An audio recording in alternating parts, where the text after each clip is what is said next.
the first new monarch in 70 years. God save the King! Charles III proclaimed King of Australia after the ancient accession ceremony was beamed to the world for the first time. I shall strive to follow the inspiring example I have been set. Hip hip! Hooray! United in grief, the Prime Minister announces a public holiday for Australians to mourn the death of Queen Elizabeth. Brothers in Arms, an emotional tribute from the new Prince of Wales in an unexpected show of support with his estranged brother, Harry. Thank you, everyone.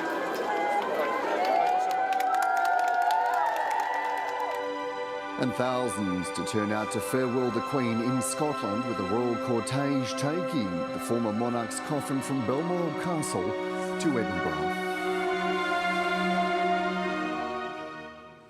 Yoma, good evening and welcome to a special edition of ABC News Sunday. I'm Dan Borscher.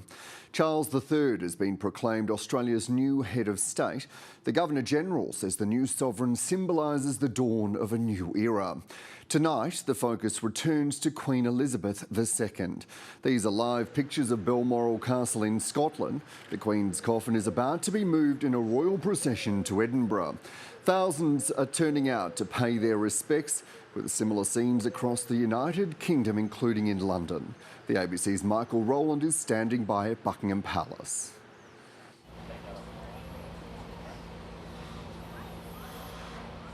Good evening. The historic accession and celebration of King Charles has given way to the sombre affair of moving Her Majesty the Queen in a highly organised plan full of tradition, logistics and protocol.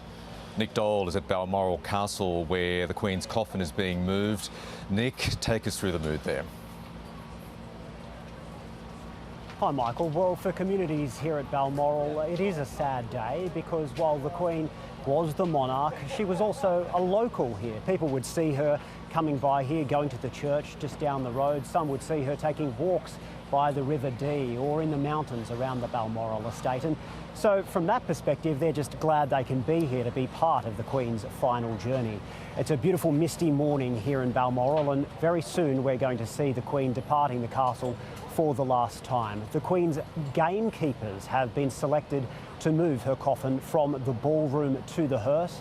Soon we'll see the hearse making its way through the front gates and past that sea of flowers, which has been growing hour by hour as more and more people come here to pay their respects. It's going to make its way down this road where the locals are gathering, and many thousands more are in villages dotted all over the Scottish countryside.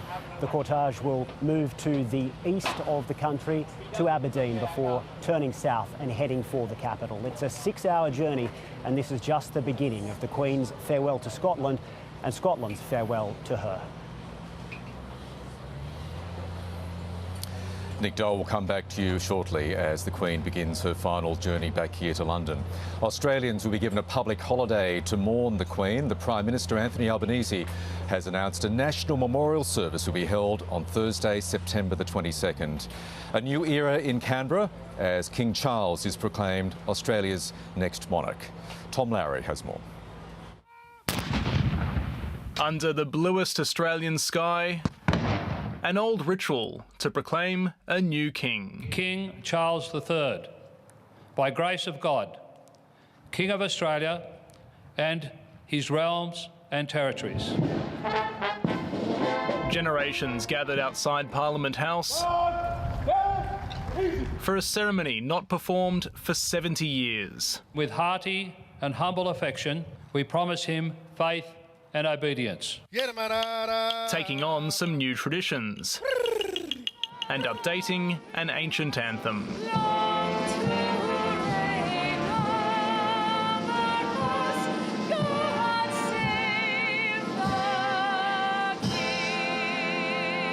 As one monarch is fondly remembered, at a time of turbulence and change, the Queen was a reassuring presence. She was a constant. She was the best imaginable constitutional monarch. She knew that the strength of her position derived from the consent of the people who called her queen. Some gentle advice too for the new king, to keep up his advocacy on the causes closest to him. If I may say so, these commitments around net zero have never been more vitally important. King Charles, of course, has been very active and outspoken on issues such as the need for the world to challenge climate change and to act on climate change. Should he continue that?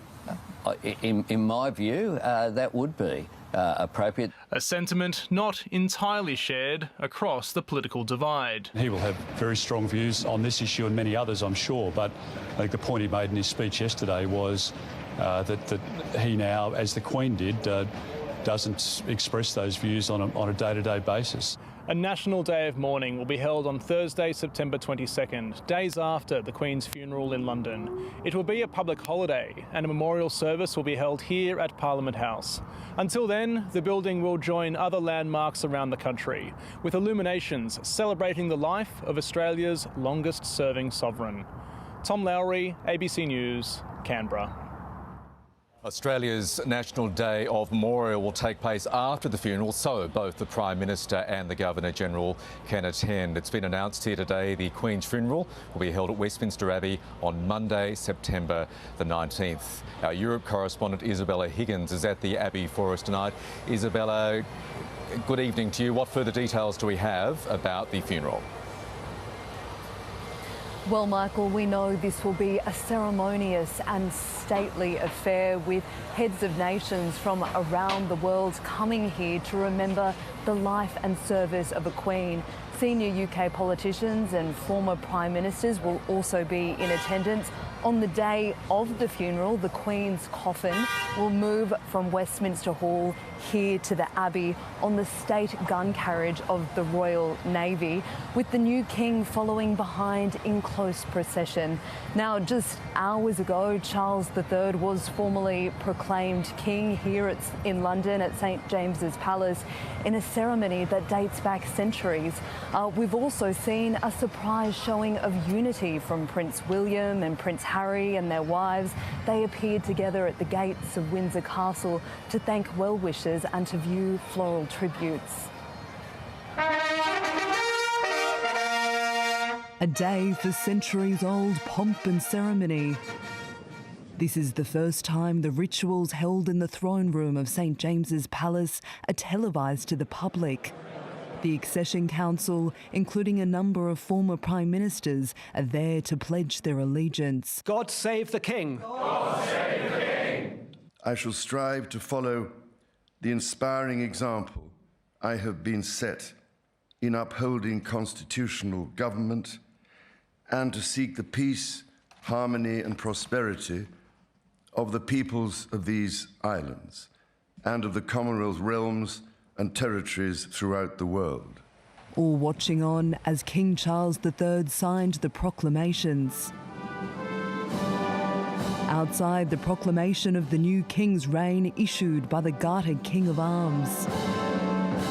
Our only lawful and rightful liege lord, Charles III. And just like the Middle Ages, the official news of the new king rang out across London. Hip, hip! Hooray! Hip, hip! Hooray! The news was also shared by crowds via a more modern invention. Oh, it's a moment in history, isn't it? We've lost a monarch and we're gaining a new monarch at the same time. I mean, it's both sad and it's transformational as well. The new king again met adoring crowds, which swelled with the weekend. I think he's got big shoes to fill, but he seems like he's kind of kind and done lots of charity. So yeah, I think he'll be good. Buckingham Palace is still the focal point for a nation coming to terms with loss and change. At the moment of King Charles's proclamation, there was a palpable sense of excitement here, but it captures the tension and duality in these 10 days of national mourning as the public goes from celebrating a king to commemorating a queen. I try to control my tears, and I'm really sad. She's a backbone of the country. And a surprise for the crowds outside Windsor Castle. The new Prince of Wales, William, and his wife Catherine, appearing publicly alongside Prince Harry and Meghan for the first time in years. It's a really strong sense of unity, I think, for the royal family, and it was really lovely to see. Very lovely to see. That was a pleasant surprise. The four took their time thanking well-wishers and admiring tributes. The next in line to the throne releasing his first statement since his grandmother's death, saying, "I knew this day would come, but it will be some time before the reality of life without Granny will truly feel real." Bye everyone, thank you so much. One of the world's most watched families uniting in grief. Isabella Higgins reporting from Westminster Abbey. Now, as we've just seen, the Queen's coffin in the hearse has left Balmoral Castle. Nick Dole at Balmoral Castle. Gee, there have been so many solemn moments, haven't there, since the Queen's death was announced on Thursday night local time, but these pictures we're showing our viewers now are particularly moving. Yes, and this was such an important area to the Queen. She often spoke about how she loved the villages around Balmoral, how she loved the countryside, and the feeling here was reciprocal. And I think you can see that in the pictures we're seeing, so many people turning out to see the Queen. The procession is moving quite slowly, and the idea is that it will slow down quite significantly when it passes through the villages to give people a chance to pay their respects. Travelling with the coffin are also senior members of the royal family. I saw the Queen's daughter, Princess Anne, the Princess Royal, and she'll be playing an important role in this because she will be accompanying her mother throughout much of the trip, including the trip later from Edinburgh to London as well. So this is a really important time for people in this area, the last time that they will see the Queen depart the Balmoral estate. It's making its way east to Aberdeen, where there's going to be large vantage points set up for people, expecting potentially thousands to gather en masse in certain areas. They've been asked not to throw flowers onto the road so that the procession can continue, but there is a real outpouring of love and affection for the Queen and the royal family too at the moment, who of course are dealing with their own private grief. Nick Dole at Balmoral Castle, thank you. At the end of that 6-hour journey, the Queen's coffin will arrive at the Palace of Holyrood House in Edinburgh, as Nick mentioned. From there, Alison Horn, our correspondent, reports. Alison, good morning to you. So, good afternoon to you. As we've seen, big crowds, lots of emotion at the Castle of Balmoral. What's the mood like there? Well, Michael, it's relatively quiet at the moment, but as you mentioned, it is still about 6 hours until the Queen's hearse will arrive here at the Royals' official residence in Scotland, Holyrood House. We are expecting thousands of people, however, to line the streets to see the Queen on this final farewell for what many people have described as an incredibly touching time for them, saying farewell to a woman who they consider to be not only a monarch, but also a valued member of this community. Edinburgh will be the final destination on the Queen's farewell tour before her body is returned to London. The royal family in mourning at Balmoral Castle, taking comfort from each other and the people the Queen spent her life serving. Andrew came by and I asked him how things were, basically, to be honest, and he said, well, they've given us one day. One final day together before the Queen is moved to Edinburgh. Scotland's capital is preparing for its final visit from Her Majesty, who'll arrive at her official residence, Holyrood Palace, before being moved to the city's St Giles Cathedral. Liz Henderson has met the monarch several times in her service as a Queen's chaplain. She stayed with Elizabeth and the royal family at Balmoral. From the moment that I entered the room, and the Queen was the first person you were introduced to in the room, she was the one who absolutely worked to make you feel at ease. The children were next door in a room, for example, and you could hear them. And the Queen said at one point, well, listen to the noise of the children. And it was with a wonderful twinkle in her eye, which said, and nobody's going to do anything about it. She now becomes a King's chaplain and believes her new sovereign will garner the same following as his mother. Scotland needs King Charles III. I feel that the country needs him. I feel that he is and has been probably unnoticed as a man of vision, who is very much of the moment. When the Queen is moved here to St Giles Cathedral in Edinburgh, she'll lay in rest for 24 hours, a chance for the public to see her coffin and say a final farewell. Thousands are expected to pay their respects in a city touched by grief but commemorating life. Alison Horn reporting there. Thousands expected to pay their respects, as Alison mentioned, in Edinburgh. Let's finish by going back to Nick Dole and these aerial pictures of the Queen's coffin on its way to Edinburgh and eventually back here to London. Nick, so many people turning up to pay their final respects to the monarch.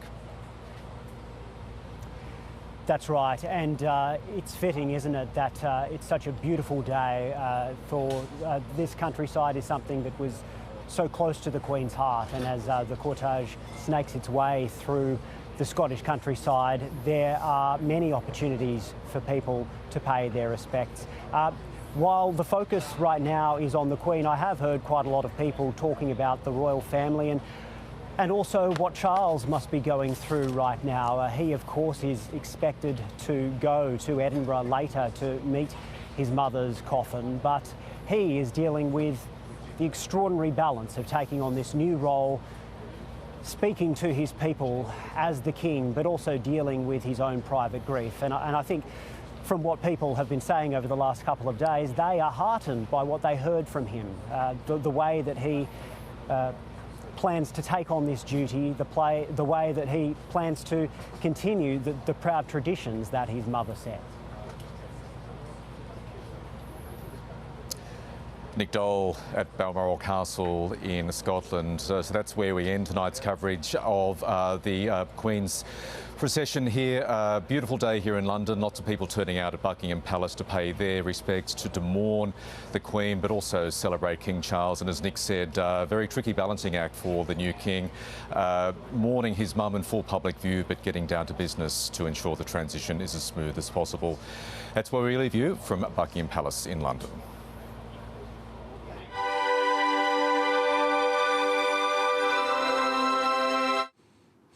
Back home now, and Queen Elizabeth had something of a love affair with Canberra. She visited the capital more than any other city on her 16 Australian trips. Almost every national institution has a royal connection. The Queen either opened or toured just about all of them over a 60-year period. And from that first tour in 1954, the Queen won hearts in the capital. As national capital, Canberra lured the Queen here more than any other Australian city. From her first visit in 1954, she would make a total of 14 trips here. More than 1 million people have come to see the War Memorial. The Queen and the Duke of Edinburgh inspected it during their tour of Australia in 1954. Over more than 60 years, she had a long list of national institutions and monuments to open, from the Captain Cook Memorial Jet back in 1970 to the High Court 10 years later. I am very pleased to declare this building open. Just 2 years later, she was back on the lake foreshore to open the National Gallery. And it's a pleasantly warm night here in Canberra after several days of rain, a beautiful night for the Queen to come and open the gallery. And of course, the political centrepiece of the capital, New Parliament House, in 1988. A fanfare of trumpets announces the opening of the ceremonial doors of Parliament House by the Queen. Every royal itinerary was cram-filled with official engagements, but there was always time set aside for a mingle with the people, with visits to schools and Floriade, although her transport was anything but common. And of course, there was more than the odd regal tree planting. Then there was that poignant meet and greet on the lawns of Yarralumla with some of the heroes of the Canberra fires. The late Queen's final trip to the national capital was back in 2011. For the first time, a female monarch, Governor-General, Prime Minister and Chief Minister. Then, aged 85, there was little sense it would be her last Canberra visit. Her Majesty's name will live on in the city on numerous bronze plaques, and more recently, in Queen Elizabeth II Island, home to Canberra's Carillon, renamed to honour her historic 70 years on the throne. Craig Allen, ABC News, Canberra. Queen Elizabeth was only 25 when she became the public face of the British Empire in 1952. The Queen was seen as a trailblazer by many women over her 7 decades in leadership. A woman who reigned for 70 years. Queen Elizabeth ascended to the throne in 1952. She was a young mother in a patriarchal world at a time when women in positions of power were rare. By her 2011 royal visit to Canberra, things were very different. I remember when she landed at Fairburn, the Order of Ceremony had her at the front, followed by a female Governor-General, female Prime Minister, and then myself as Chief Minister. Seeing women who are strong role models, as I think the Queen has been very important for someone like me. Kay Goldsworthy was the first woman ordained as a bishop in the Anglican Church in Australia. Now the Archbishop of Perth, the Queen's example continues to inspire her. Watching the pictures of her as a very young woman through the Second World War, taking her place alongside people is a hugely significant learning. Faith is at the centre of both their careers. Absolutely strong Christian grounding and her faithfulness to her role. Sally Ann Atkinson met the Queen several times. She was always the Queen, but she was a very genuine human being with a touch of humour. In her early career as a journalist, she covered the 1963 royal tour of the Northern Territory. I don't think she sort of thought of herself as a trailblazer. I don't think she thought, oh, now I'm the Queen, I must sort of do something for women and blazing a trail. I think she just was what she was. As Brisbane's Lord Mayor, she welcomed the Queen and Prince Philip for the opening of Expo 88. In the past 70 years, the role of women in Australian society has undergone extraordinary change. But the constant has been a female monarch as head of state. Emily Gramens, ABC News.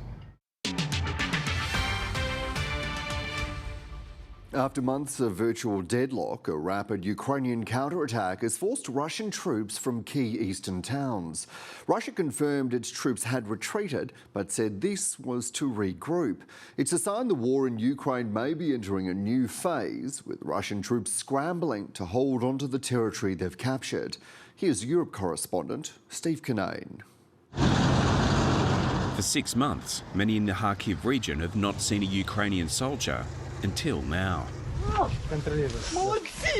Everything is okay, troops tell locals, in the now liberated city of Izium. We thought we would never see them, and then our men came. They were so handsome, so beautiful. I didn't know whether to hold their hands or to hug them. Launched in the past week, Ukraine's counterattack in the east is paying off. Izium, once a major base for Russian forces in the area, has now been recaptured by Ukraine. Ukrainian forces pushed up to 50 kilometres past Russian lines this week, removing traces of the occupation as they liberated towns, villages and cities. This village is almost completely destroyed. Russians occupied every third house and left huge piles of garbage. Ukraine says it's now reclaimed more than 30 settlements in the Kharkiv region, and they're pushing deeper into occupied territory. It's inevitable. Ukraine always comes back. The entire Donetsk region will be liberated, safe and happy again. After remaining silent for a day, Russia eventually confirmed its troops had pulled out from around Izium.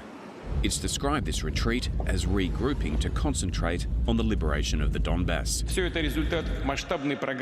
Russia's leader praising the withdrawal during celebrations for Moscow City Day, saying its troops were doing a great job at reviving the region. Russia still holds around a fifth of Ukraine, but this is the most significant day in this war since Russia retreated from around Kyiv.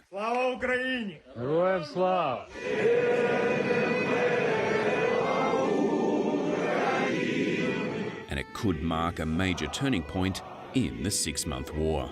Steve Kinane, ABC News. And a magnitude 7.6 earthquake in Papua New Guinea has reportedly killed at least one person and injured several others after triggering landslides. The quake was felt across the country, prompting some people to rush outside. Roads cracked and buildings were damaged and some areas lost power.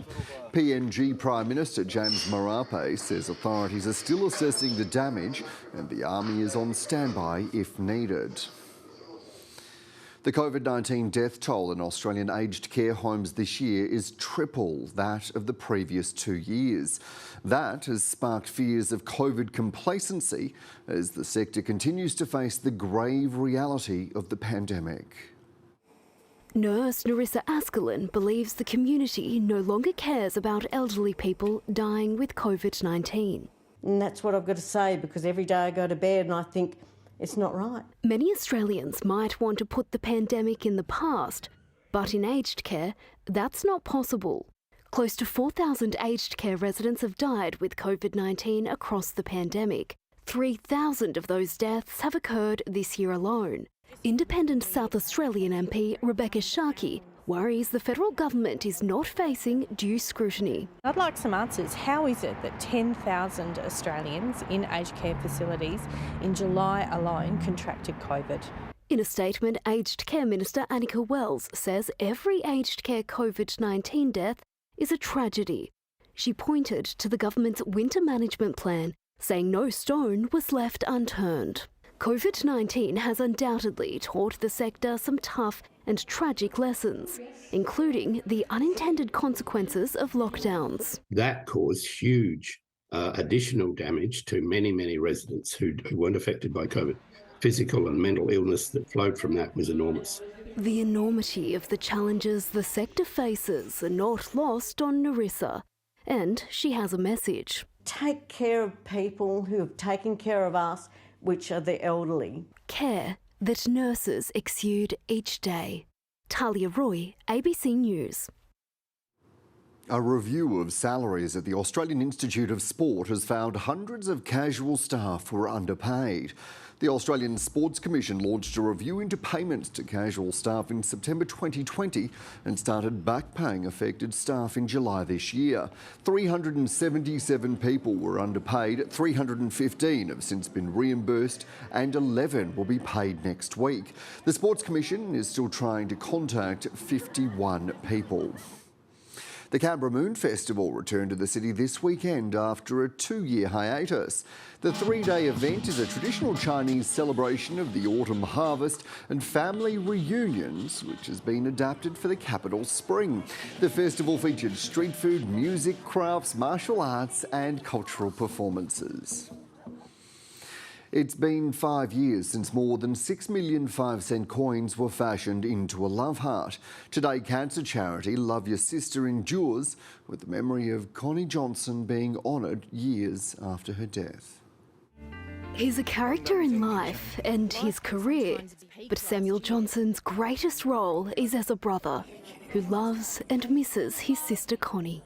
One of our biggest fears when my sister was alive was that this charity would go kaput when she did.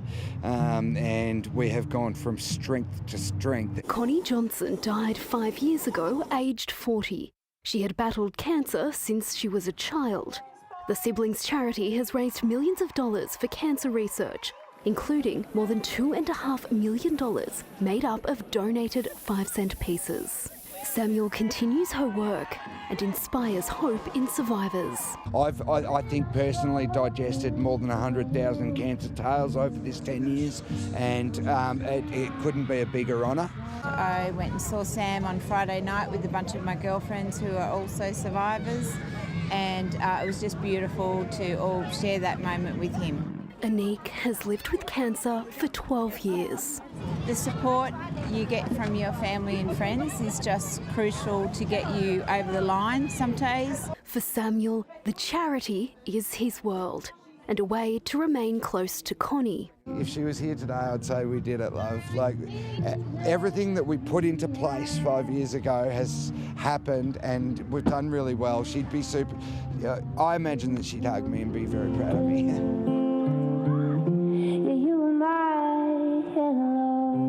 It's a bond between siblings that cancer could not break. Talia Roy, ABC News, Canberra. In one of the most brutal NRL matches in recent years, the Rabbitohs have knocked bitter rivals the Sydney Roosters out of the finals. South Sydney won 30 points to 14 with the spiteful encounter featuring a record 7 sin bins. Facing off for survival, the Roosters and Rabbitohs clashed in a drama-charged first half. Oh, this is hard. James Tedesco's game ended early because of concussion. Despite 2 sin bins, back-to-back tries gave Souths a 4-point lead at the break. They've got 11 on the field and they've gone over. And the Rabbitohs came out firing in the second. The carnage continued with a record 7 sin bins for the match. And that's Tano Milne twice, and Victor Radley's been binned twice. With a man down, South sealed a memorable victory. Souths are into week 2, the Roosters season is done.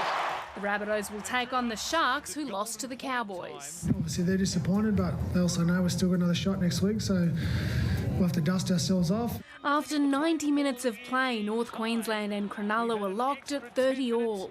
And still no advance of the score. Until Cowboys' Valentine Holmes slotted a 45-metre field goal to secure the 2-point victory. You better believe he did! And a preliminary final at home in a fortnight. He just likes the big moments and the big crowds, which is great. It's what you need from your best players. A monumental upset. The Raiders eliminated the Storm in Melbourne. The Raiders are so close! Canberra's 28-20 win booked a semi-final against the Eels next weekend. Going into next week's game, no one expects us to win, so it's easy for us. It's the first time in 8 years Melbourne's been knocked out in week 1 of the finals. Chloe Hart, ABC News. The Raiders' 8-point win extends their incredible run over the Storm in Melbourne to 8 wins now, including the last 5 straight. And last night was the second time in their last 3 finals meetings that the Storm's season has ended at the hands of Canberra. It's been a rollercoaster affair for Canberra fans this season, and it all came out at the Raiders Club in Gungahlin last night. I'm really emotional because I love them so much, and I was really confident that we'd win, but Mate, 50-50 game all over it, but at the end of the day, we came home strong and that's all that matters. 3 times the Raiders had to fight to take the lead, but it was their defence from kick-off that delivered this win. I think we defended the first 7 or 8 minutes, so that gave us great confidence to be able to defend our line like that. The way the players hung in tonight makes me so proud as their coach. And yeah, we got a strike of luck on that header. White swung from the right to the left. The catch and pass there from Savage. Well, it collects Sebastian Kris. Flush in the head. No, I was actually trying to duck underneath it, but it come too quick. Just landed on my head. After the Storm hit back a second time, Young was again in the right place at the right time. And with Jordan Rapana's miracle match winner, it still took some incredible late defence to win through to a semi-final that the Raiders will happily prepare for under the radar. No one expects us to beat Parramatta, so we'll have a fun week at training and do our best for our prep and see how it goes. What do you think? We're the underdogs, man. We'll do it. We'll do it for sure. Good on you. Thank you. Thank you. It's another big week for the Green Machine, with the Mal Meninga medal winner announced tomorrow night. Brett McKay, ABC News, Canberra. Collingwood's transformation under coach Craig McRae continues, comfortably beating Fremantle to progress to a preliminary final against Sydney. The Magpies' pressure was too much for the young Dockers, who farewelled one of their greatest ever players. From second last to a preliminary final, Collingwood's resurgence has been nothing short of amazing. Finish. Collingwood conquer the Dockers. Just a little bit of reflection mode where we're one of 4 teams left in the competition. Start of the year, if you thought you in the last 4, you could have got pretty big odds for that, I would have thought. The Magpies' trademark pressure and surging run was on display from the outset as they booted the first 4 goals. Pass to going back to Jamie Elliott, and the Pies have got 4 unanswered goals. The Dockers tried hard but couldn't match the Magpies' intensity as Collingwood repeatedly surged through the midfield. Elliott loves to solve a problem or two. We got showing up defensively, and their speed of ball movement really cut through us early, which put us on the back foot. With no Taylor Adams, Jordan De Goey stepped up in midfield. He finished with 24 disposals, 6 clearances and a goal. Advantage has been paid. I'm not sure De Goey wanted it. He did want it. Of course he did. The Pies' attention now turns to Sydney next week. We're better for the experience. We played there 3 weeks ago. Geordie told me he didn't play, so we're much better for it. No, I think we learned some good lessons. The Dockers are ruining what could have been as they farewelled one of the game's great servants, David Mundy's 376-game career coming to an end. Justin Longmuir keen to use the loss as motivation. Unless you win the grand final, you leave disappointed. Whether you miss the finals, go out first week, second week, or lose a prelim or lose a granny, you're disappointed. And that's how we should feel right now. For Collingwood to progress to the grand final, it will have to inflict Sydney's first defeat since round 16. Tom Wildey, ABC News. The world number 1 Iga Swiatek has beaten Tunisia's Ons Jabeur to win the US Open for the first time. Australian Storm Sanders and John Peers were victorious in the mixed doubles final, and Swiatek defeated Jabeur in straight sets. Wow! For a US Open champion with a weakness for tiramisu, this topped off the triumph. So nice. Ons Jabeur had been looking to make history. The first African and first Arab woman ever to reach the US Open final. Iga Swiatek was aiming to add the US title to her French Open win from earlier this year and had all the answers in the opening set. The crowd wanted a contest, and the world number 5 Jabeur lifted in the second set. Oh, that was very well played. But her Polish opponent resisted the challenge to win her 3rd major. And Iga Swiatek is the US Open champion. The 21-year-old said it hadn't been easy, ignoring the outside noise and other surprises. This tournament was really challenging also because, it's New York, it's so loud, it's so crazy. Australian Storm Sanders has claimed her first major title, combining with countryman John Peers to win the mixed doubles. Thank you to my partner, Peersy. I can't believe we're Grand Slam champions, that's crazy. Sanders and Peers are the first Australians to win the US mixed since Todd Woodbridge and Renee Stubbs in 2001. In El Palmar, Spain, the hometown of Carlos Alcaraz, no one's surprised by his ability to win 3 5-set matches in a row to reach the US Open final. He was not afraid of training. He always asked for more. He trained for 2 hours and he wanted more. He wanted to keep going. Both Alcaraz and his opponent, Norway's Casper Ruud, will be aiming for their first Grand Slam title and the number 1 ranking. Duncan Huntsdale, ABC News. Returning to our coverage of Queen Elizabeth's final journey, these live pictures show the Queen's coffin on its way from Balmoral Castle to Edinburgh, where a service is going to be held tomorrow. To weather now, we received so many beautiful views of blooms today, including this one of stunning daffodils. Many thanks to Wayne Jones of Chisholm for sharing that one with us tonight. There was a balmy low of 4 overnight before a clear and sunny day with a top of 15. Sunny in the east, in the west it was partly cloudy. Minimum temperatures were mostly near average on the east of the ranges, tending a few degrees below average on the western slopes. Isolated showers in Melbourne and Hobart, Brisbane and Sydney were partly cloudy. There are showers and possible storms for much of central Australia as a low makes its way across the continent. Another cold front is driving showers and gusty winds into southern Victoria and Tasmania. Elsewhere, it's reasonably dry and settled. Showers are forecast in Sydney and Perth, sunny in Brisbane. Although a cold front will brush the southeast of the state overnight, showers are forecast across most of the region tomorrow. A low of 3 is on the cards tonight before a partly cloudy day with a top of 13. Sunrise at 6:04 and will set at 4 to 6. Ahead, a chance of fogs forecast to start Tuesday before a partly cloudy day. A low of -1s forecast to start Wednesday. 20 to 30 millimetres of rains forecast on Thursday, with 4 to 8 millimetres possible on Friday. And that's the latest from the Canberra newsroom. I'm Dan Borscher. Yara, good night.